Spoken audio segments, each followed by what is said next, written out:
Hello students, welcome to our next important topic that is called as a hydrocarbons.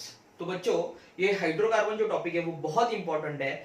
जब भी आप organic chemistry की पढ़ाई करना चाहते हो तो आपको हाइड्रोकार्बन बेसिक से चालू करना होगा, तो आपको ऑर्गेनिक केमिस्ट्री बहुत अच्छे से समझ में आएगी।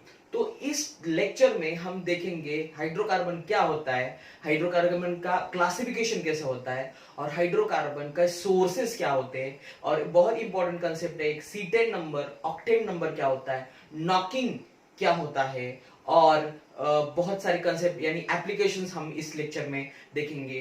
तो जरूर आप इस लेक्चर को कंटिन्यू देखें ताकि आपको ये पूरा लेक्चर समझ में आए।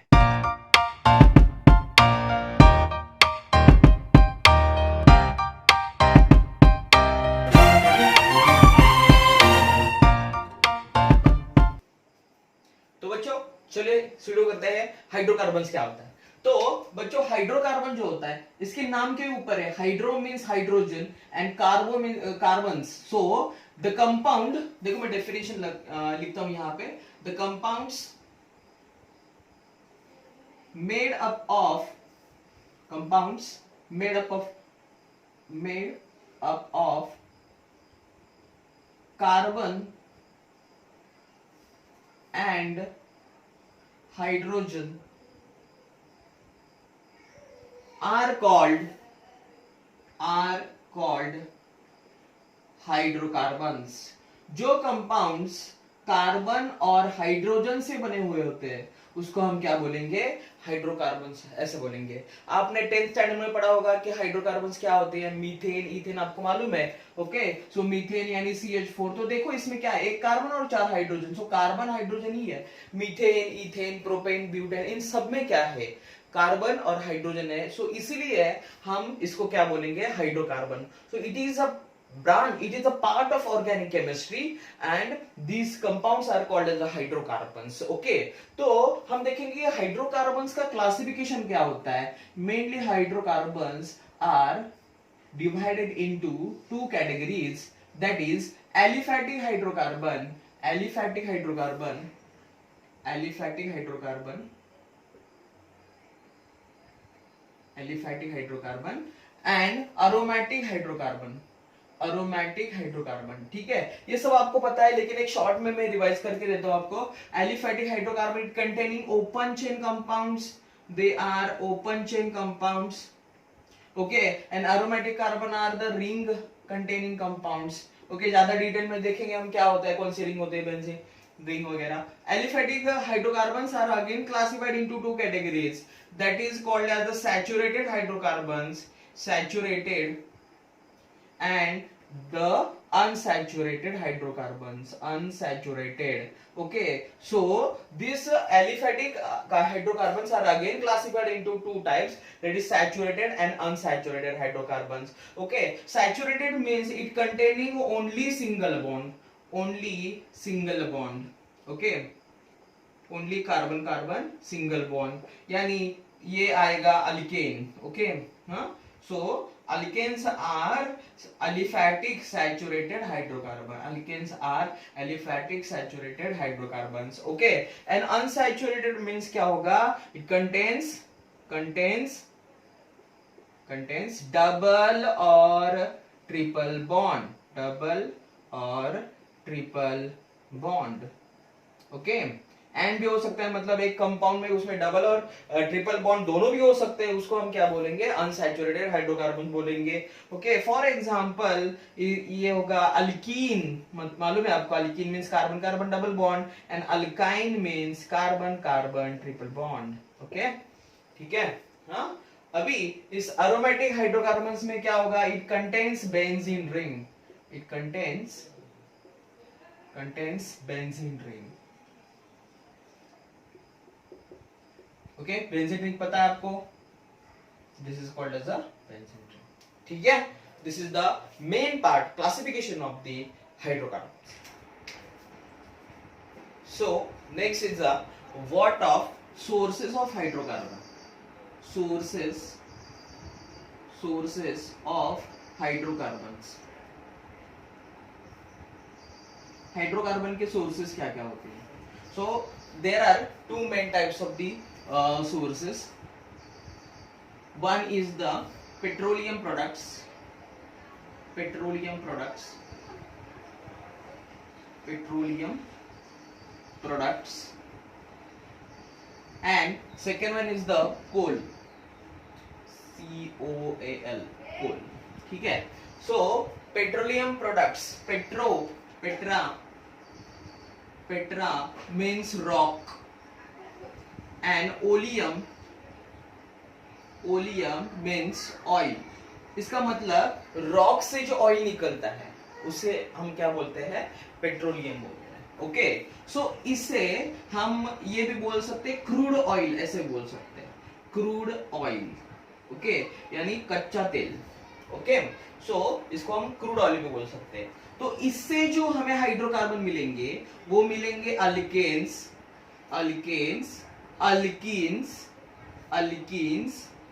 And alkynes. ये एलिफैटिक हाइड्रोकार्बन इससे मिलेंगे, ये क्रूड ऑयल से. ओके, और कोल में दो प्रकार के हैं इसमें. एक है बिटिमिनियस कोल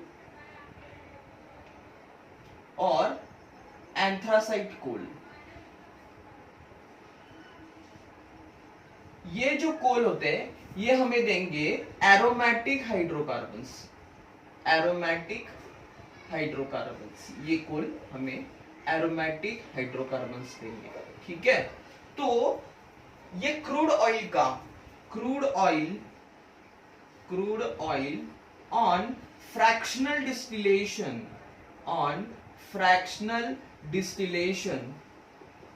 डिस्टिलेशन हमें मिलेंगे different types of the hydrocarbons. अभी इसमें suppose carbon number 1 C1 to C4 मिलेगा, यानी 1 से 4 कार्बन हमें मिलेंगे. तो ये होंगे गैसियस स्टेट. ओके, और इसका जो यूज होगा जो 1 से 4 गैसियस स्टेट में जो हाइड्रोकार्बन मिलेंगे, इसका जो यूज होगा वो होगा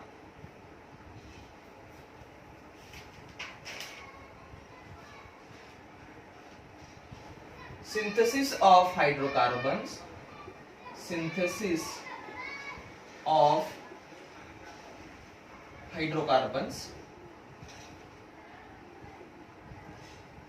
and due to their cooling property it is used as refrigerations. Okay, समझ में आ रहा है. C1 to C4 होगा, गैस स्टेट में होगा सिंथेसिस ऑफ हाइड्रोकार्बन्स, यानी इथेन, मीथेन, प्रोपेन, ब्यूटेन जो भी आपको पता है, तो वो सिंथेसिस ऑफ हाइड्रोकार्बन्स के लिए यूज होंगे और रेफ्रिजरेशन ड्यू टू इस cooling property. Next C4 to C5 to C10 जो होंगे वो लिक्विड स्टेट में होंगे, लेकिन उनका ज्यादा कुछ एप्लीकेशन नहीं है. और C10 to C20 तक होंगे, वो होंगे सॉलिड में. और सॉलिड कैसा होगा, वैक्स लाइक सॉलिड. ओके, तो इनका जो यूज है वो यूज होता है एज अ ल्यूब्रिकेंट्स. नेक्स्ट उसका यूज होता है as a shoe polish. Next use होता है as a tar for roads. हम जो रोड बनाते हैं टार के, इसके लिए इसका यूज होता है. ठीक है, तो हमने इस लेक्चर में इस पार्ट में हमने देखा हाइड्रोकार्बन के सोर्सेस होते हैं पेट्रोलियम प्रोडक्ट्स एंड कोल. कोल में पेट्रोलियम प्रोडक्ट से हमें एलिफैटिक हाइड्रोकार्बन्स मिलेंगे और कोल से हमें अरोमेटिक हाइड्रोकार्बन्स मिलेंगे. और क्रूड ऑयल का जो फ्रैक्शनल, इसको हम क्रूड ऑयल बोलते हैं, इसका फ्रैक्शनल डिस्टिलेशन करेंगे तो हमें ऐसे ईयर टाइप के हाइड्रोकार्बन्स मिलेंगे. तो इसमें C1 to C4 होगा तो हाइड्रोकार्बन के सिंथेसिस के लिए, रेफ्रिजरेशन के लिए यूज होगा. और C10 to C20 उसका जो नेचर होगा तो सॉलिड होगा, लेकिन not a perfect solid. It is a wax like solid. It is used as a lubricant, it is used as a shoe polish and various other applications also there. I write it here the main applications. Next देखेंगे cracking क्या होता है. Okay, so cracking it is the breaking of higher hydrocarbons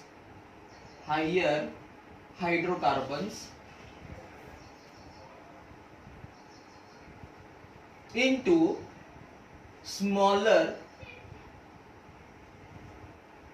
hydrocarbons, breaking of higher hydrocarbons into smaller hydrocarbons under high temperature,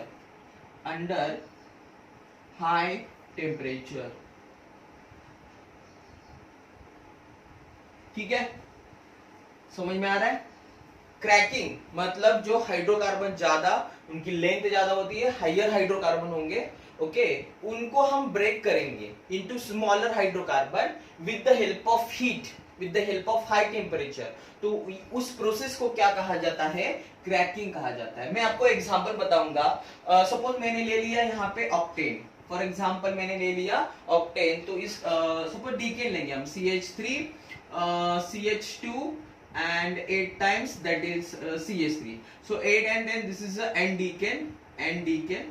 So N-decane को अगर मैं 700 kelvin पे heat करूंगा, N-decane को अगर मैं 700 केल्विन पे हीट करूंगा तो मुझे मिल जाएगा octane CH3 CH2 6 times and CH3, that is octane and octane, okay, and plus उसके साथ मुझे मिल जाएगा ethene CH2 double bond CH2, this is our ethene, okay. So breaking of higher hydrocarbon into smaller fragment, it is called as this process is called as the cracking, okay.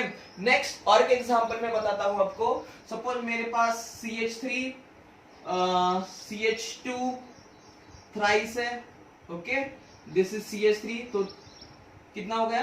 Pentane हो गया, ये pentane, ठीक है। तो pentane को अगर मैं heat करूंगा या फिर उसका मैं अरोमेटाइजेशन करूंगा, अरोमेटाइजेशन, तो मुझे मिल जाएगा cyclic compounds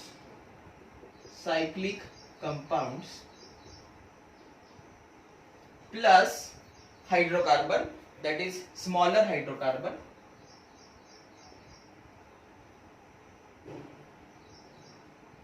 okay, smaller hydrocarbon मुझे मिलेंगे।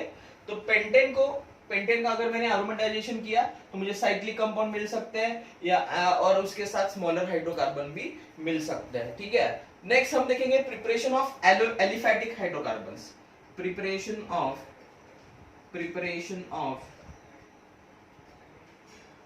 एलिफैटिक हाइड्रोकार्बन्स,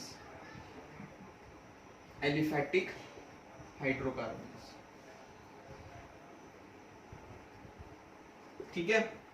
एलिफैटिक हाइड्रोकार्बन कैसे प्रिपेयर करते हैं? तो फ्रॉम कोल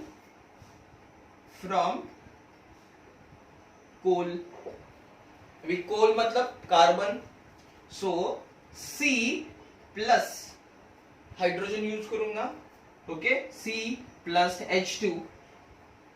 नेक्स्ट उसका मैं यहां पे कैटलिस्ट यूज करूंगा आयन, तो मुझे मिल जाएंगे mixture of hydrocarbons, mixture of hydrocarbons, ठीक है। और नेक्स्ट सपोज मैंने CO2 ले लिया, CO2 carbon dioxide plus hydrogen gas, carbon dioxide plus hydrogen gas in presence of sufficient reducing agent, that is nickel use हो सकता है, प्लैटिनम यूज हो सकता है, पैलेडियम यूज हो सकता है, ये सब रिड्यूसिंग एजेंट है। तो मुझे मिल जाएगा मिक्सचर, उसको मैं बोलूंगा the mixture is form which is called as a water gas, okay. And again water gas का मैं रिडक्शन करूंगा, water gas again on reduction means आपको पता है addition of hydrogen, okay. So water gas का मैं रिडक्शन करूंगा तो मुझे मिल जाएंगे mixture of hydrocarbons. This process is very important process and this process is known as Fischer Tropsch Tropsch process और फिशर ट्रॉप्स मेथड भी बोल सकते हो आप इसको, ठीक है। तो preparation of aliphatic hydrocarbons from coal, carbon ले लिया मैंने, hydrogen in presence of ion, तो मिक्सचर ऑफ हाइड्रोकार्बन, ये एक मेथड हो गई। इसके बाद कार्बन डाइऑक्साइड गैस मैंने ले लिया, उसका रिडक्शन कर दिया इन presence of nickel, platinum, palladium, कोई भी आप ले सकते हो इसमें से।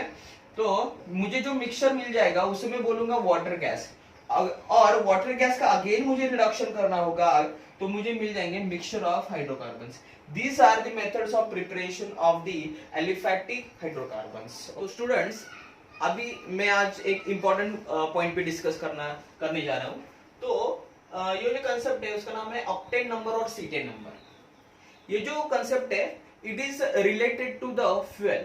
अभी दो टाइप के फ्यूल आपको बताया गया, होता है पेट्रोल और दूसरा होता है डीजल, ठीक है। तो जो ऑक्टेन नंबर है वो है पेट्रोल के बारे में, और जो सीटेन नंबर है वो है डीजल के बारे में, ठीक है। तो अभी मैं इससे पहले आपको एक प्रॉपर्टी बताना चाहूंगा, उसको बोलते हैं नॉकिंग। तो नॉकिंग क्या होता है, हमारा सपोज मैं यहाँ पे एक आपको बाइक का इंजन तो पता है, ठीक है। सो ये बाइक का इंजन है, ये पिस्टन होता है अंदर, ठीक है, और यहाँ से पेट्रोल, ओके, और ये अंदर वाला पिस्टन है, ठीक है।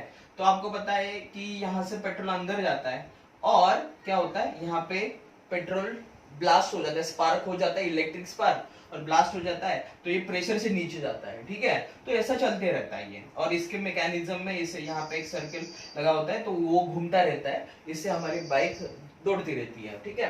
तो अभी यहाँ पे मैं क्या बताना चाहता हूँ कि जो पेट्रोल है अगर वो प्योर नहीं हो तो ये इंजन जो है नॉक नॉक जैसे साउंड कर रहा है, उसको बोलते हैं कि इंजन का नॉकिंग हो रहा है। तो इंजन का नॉकिंग क्यों होता है, क्योंकि वो जो पेट्रोल है या वो जो फ्यूल है वो प्योर नहीं है। अगर वो इंजन प्योर नहीं है तो वो क्या करेगा, इंजन नॉकिंग करेगा, और इससे क्या होगा कि इंजन की एफिशिएंसी भी कम हो जाएगी, इंजन को उससे धोखा हो सकता है, इंजन खराब हो सकता है। तो इसीलिए पेट्रोल या डीजल की प्यूरिफिकेशन चेक करने के लिए एक मेजर है, उसको बोलेंगे सीटेन ऑक्टेन नंबर, पेट्रोल के लिए और डीजल के लिए सीटेन नंबर। तो हम देखेंगे कि ये एक्चुअल में क्या है, ठीक है। So octane number it is the percentage by volume of isooctane in the mixture of isooctane and n heptane which has same anti-knocking properties as the fuel under examination। अभी ये तो आपको कुछ समझ में नहीं आएगा, तो मैं फिर से बोलता हूँ, percentage by volume of isooctane. ये देखो, ये अभी दो कंपाउंड है, ये आइसोऑक्टेन है, ये ऑक्टेन है, तो इसका जो ऑक्टेन नंबर है वो 0 है, मतलब it is a very good fuel, okay. जिसका ऑक्टेन नंबर 0, जिसका ऑक्टेन नंबर जितना कम होगा वो जो फ्यूल है वो बहुत ज्यादा प्योर होगा। तो ये हो गया हमारा, जिसका ऑक्टेन नंबर 0 है मतलब ये बहुत अच्छा फ्यूल है, ओके। और ये आइसोऑक्टेन है, इसका जो ऑक्टेन नंबर है वो बहुत ज्यादा है, तो ये गुड फ्यूल नहीं है। तो इसीलिए इनमें से ये जो मिक्सचर है इसमें हम कंपैरिजन कर दे कि हमारा फ्यूल का ऑक्टेन नंबर कितना है। तो percentage by volume of isooctane, okay, in the mixture of, ये दोनों का मिक्सचर है, ठीक है, इन the mixture of isooctane and heptane which has same anti knocking property। Petrol का एंटी नॉकिंग, नॉकिंग के अपोजिट क्या होगा, एंटी नॉकिंग, मतलब वो गुड फ्यूल होगा, एंटी नॉकिंग मतलब वो गुड फ्यूल होगा। सो which has same anti knocking properties as the fuel under examination। मतलब इसके कंपैरिजन, सपोज मैंने एक पेट्रोल ले लिया, ठीक है, उसका ऑक्टेन नंबर कितना है ये हम इससे निकालेंगे, परसेंटेज बाय वॉल्यूम से निकालेंगे, ठीक है। अगर उसका ऑक्टेन नंबर सपोज 10 आता है या फिर 20 आता है, कम आता है, तो ये वो जो फ्यूल है वो इफिशिएंट फ्यूल है, वो इंजन के लिए खतरनाक नहीं है। लेकिन उसका जो ऑक्टेन नंबर जो है वो सपोज 90 आता है या फिर 80 आता है, तो वो फ्यूल डेंजरस है, ठीक है। तो ये हो गया हमारे पेट्रोल और पेट्रोल के बारे में। डीजल के बारे में क्या होगा, डीजल के बारे में होगा सीटेन नंबर, सेम है, यहाँ पे देखो ये सीटेन है, सीटेन का जो सीटेन मतलब क्या है, ये एन हेक्साडीकेन, देखो कार्बन के नंबर्स कितने हैं, 14 + 2 दैट इज 16, सो एन हेक्साडीकेन, उसको बोलेंगे सीटेन। तो सीटेन का जो इसका सीटेन का जो सीटेन नंबर है वो कितना है, 0 है, और अल्फा मिथिल नैप्थलीन का कितना है, 100, okay. So for diesel it is dangerous, ठीक है। तो percentage of cetane in the mixture of cetane and alpha methyl naphthalene which has same ignition quality of a fuel under examination. तो जैसे मैंने petrol के बारे में बताया, डीजल के बारे में सिर्फ वैसा ही है, डीजल के बारे में वैसे ही, सिर्फ ये फर्क है कि यहाँ पे सीटेन और एन अल्फा मिथिल नैप्थेलीन का यूज किया है, ठीक है। और अभी क्या होगा, आपने सुना होगा कि अनलीडेड, तो सपोज कोई पेट्रोल है वो नॉकिंग करता है, नॉकिंग, तो वो उसकी नॉकिंग प्रॉपर्टी कम करने के लिए उसमें TEL टेट्रा इथाइल लीड डाला जाता है, टेट्रा इथाइल लीड TEL डाला जाता है, ठीक है। तो जब भी इसमें टेट्रा इथाइल लीड डाला जाएगा तो उसका ऑक्टेन नंबर क्या होगा, कम होगा, मतलब वो फ्यूल क्या होगा, इफिशिएंट होगा। सपोज एक फ्यूल है वो ज्यादा इफिशिएंट नहीं है, तो उसमें अगर आप टेट्रा इथाइल लीड डाल दोगे तो वो फ्यूल क्या हो जाएगा, मतलब उसकी इग्निशन क्वालिटी बढ़ जाएगी। तो इसीलिए टेट्रा इथाइल लीड डाला जाता था। लेकिन जब उसका स्टडी किया गया एनवायरनमेंट पे, तो वो ये फ्यूल का जब कंबशन होता है वो ज्यादा पोल्यूशन करता था। Okay, so it produce pollution in the environment, so इसका जो यूज है वो बंद किया गया। इसीलिए आप पेट्रोल पे देखोगे तो उस पे लिखा जाता है कि अनलेडेड पेट्रोल, मतलब उस पेट्रोल में लेड नहीं है, मतलब वो पेट्रोल जो है वो पोल्यूशन नहीं करेगा। समझ में आया? तो लीड डाल के आप टेट्राइथल लीड डाल के फ्यूल की इग्निशन क्वालिटी बढ़ा सकते हैं, लेकिन वो एनवायरनमेंट के लिए डेंजरस है, इसीलिए ये इसको अवॉइड कर दिया गया। ओके, समझ में आया पूरा कंसेप्ट? ठीक है, octane number and cetane number.